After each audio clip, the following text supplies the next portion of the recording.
We still have a couple of more weeks until the new expansion and the new core set come out. So in this video I will show you what are the best Hearthstone decks right now, so you can be reaching Easy Legend before the new expansion comes. We haven't really seen that much changes since the last top 5, but still, some lists got updated, and some of the best decks fell in power while others rose. Anyway, if you're serious about Hearthstone, drop a like and subscribe to the channel, and don't forget you can hire me for some Hearthstone coaching. Now let's check out the decks. You are not prepared!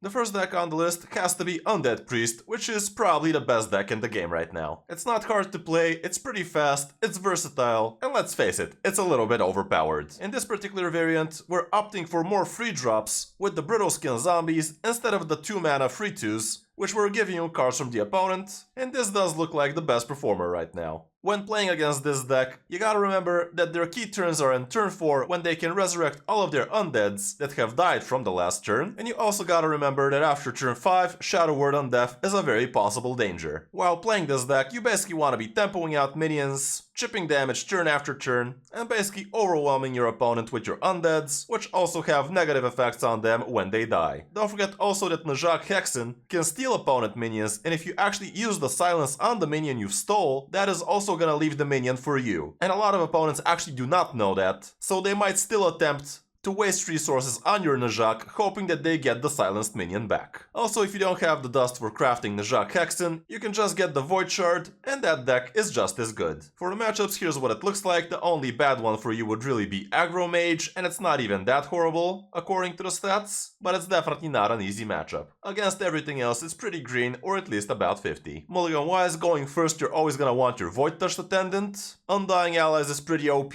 especially if you already have a good free drop, like your Shadowed Spirit. Keeping the Incorporeal Corporal is pretty good, and you could even consider keeping the High Cultist, especially if you already have a decent undead to keep. Weapon is also not a horrible keep, especially against something like a Warlock or Paladin, and if you already have the Void Touched, even Location makes some sense. When on the coin, however, Void Touched Attendant becomes a lot less keepable, and it can be a very big downside for you to keep it when going second in certain cases. But if you already have a good free drop, you can definitely keep things like Animate Dead. If you have your Incorporeal Corporal, you can keep your Whispers of the Deep. Your free drops are pretty good, and you can coin them out as soon as turn 2. Undying Allies is still pretty awesome, and again in certain cases even Location makes sense. And if you're already curving well, even Grave Digging might be a keep sometime. For other good priest decks, we also have Hyper Aggressive Undead Shadow Priest. There's also Svalna Priest somewhere if you scroll down long enough so you can get through all of the variations of Shadow Priest. There's also Control Priest with 40, and Quest Priest is still playable. Also, Dark Bishop Benedictus is going to be in the core set, so he's actually not rotating out, so basically most of this deck is still gonna be probably pretty good in standard, even though we're losing heavy hitters like, let's say, Void Touched. So if you're missing some of the cards but you already have the Dark Bishop, maybe it's not gonna be such a bad idea actually crafting this deck.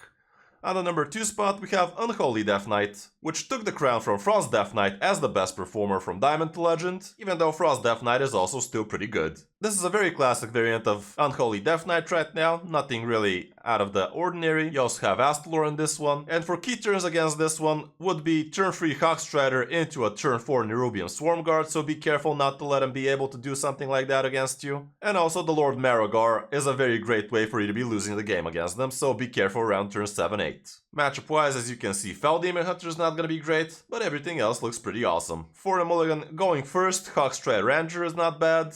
Blightfang might be a good idea, especially if you're against a board-centric matchup. Your Egg is great, Battlefiend Necromancer, and your Arms Dealer would be your best keeps. Bodybagger is pretty nice, and Nerubian Swarm Guard, and even Skeletal Sidekick if you already have an Egg, would be a good keep. I'd also consider the Location honestly, because it's still downright OP. Nerubian Visor is also not a horrible keep. And one on the coin, again, Necromancer, Egg, Blightfang is even better now. Skeletal Sidekick still pretty nice, Bodybagger, Hawkstrider, Plague Strike since you're going second so you need to be reactive, and Arms Dealer is a little bit more iffy because you are gonna be second on the board so he might not stick. Nerubian Visor and Location still doable. What other good Death Knight decks? We also have Frost Aggro Death Knight still pretty strong, and you can also see plenty of Blood Death Knight out there. Even though it's not as good as the other two variants, it's still very popular, both with the 30 and the 40 variant.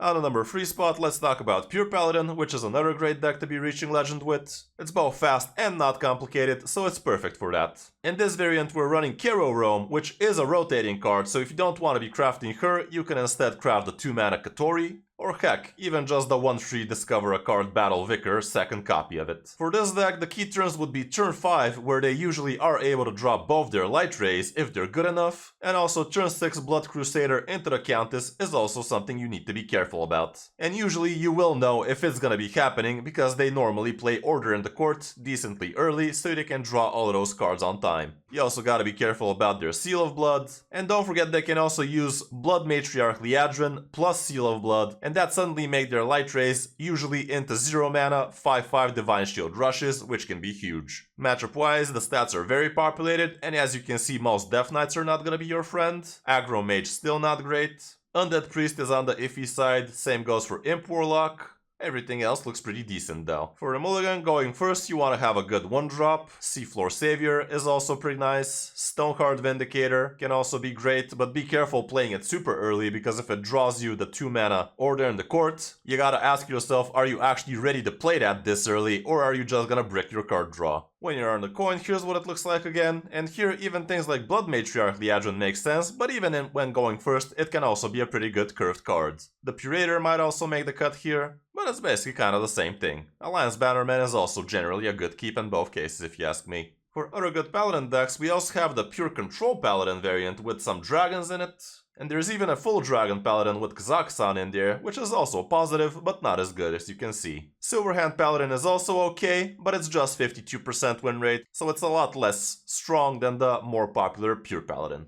On the number 4 spot we have Aggro Mage, which is actually killing it in top 1000 Legend, and one of the main reasons is it's great against things like Shadow Priest, as well as Miracle Rogue, which is very popular on those ranks. This list is also looking pretty standard, nothing too crazy about it. The only main difference here would be that Varden is actually a part of this, which can be a crazy good minion against board-centric matchups. And we're cutting one Suspicious Alchemist, so we can have him. With this deck, the more important turns would be when they actually have access to their Devborn, so be careful and pay attention if they actually play something like a Shivering Sorceress. And if they do, they have a good chance of dropping Devborn even earlier. With the coin, it could happen as soon as turn 4 that way, so be careful and be on the lookout to see if they're actually trying to set up some good 2-health boards against you. Another core turn would be after Egwin drops, and also on turn 8 and afterwards, their Arcane Bolts are gonna start dealing 1 extra damage, so you're probably in for a bad time after that. Matchup wise, here's what it looks like. Again, Fell Demon Hunter would be not your best matchup, and Blood Death Knight is also on a little bit under 50. But like I said, you're gonna be great against things like Undead Shadow Priest, so if you're sick of those, go get him with that.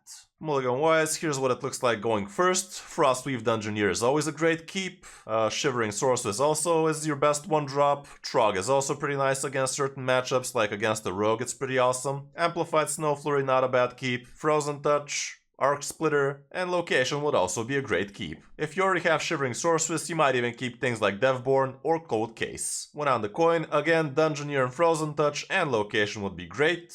Devborn still makes a lot of sense. Shivering Sorceress still pretty good. Arcane Worm is okay, but it's definitely not an amazing turn 1. Cold Case still pretty nice. The rest not so much. For other good mage decks, we still have Big Spell Mage doing pretty well. And also Ping Mage is not bad either, but the rest not so good. Secret Mage is still doable, but you're definitely not gonna be winning much in top 1000 with that, so keep that in mind. Spooky Mage is actually still playable, but it's barely 52%. And on the last spot we have Miracle Rogue, which is again another great deck for top 1000 Legend, and the main reason for that is the skill cap with this one is crazy high. You gotta be really good with the deck, and you gotta be really good, mechanically speaking, playing this deck, because you will have to do a lot of things in a single turn, and if you're good with it, you can even do crazy things like a turn 4 15-15 on the board, which can be insane. We also have Draka Necrolord in this one, which can be crazy good, and we have the good Potion Belt package, for which you want to be going for card draw early on, but later on you could even be looking for things like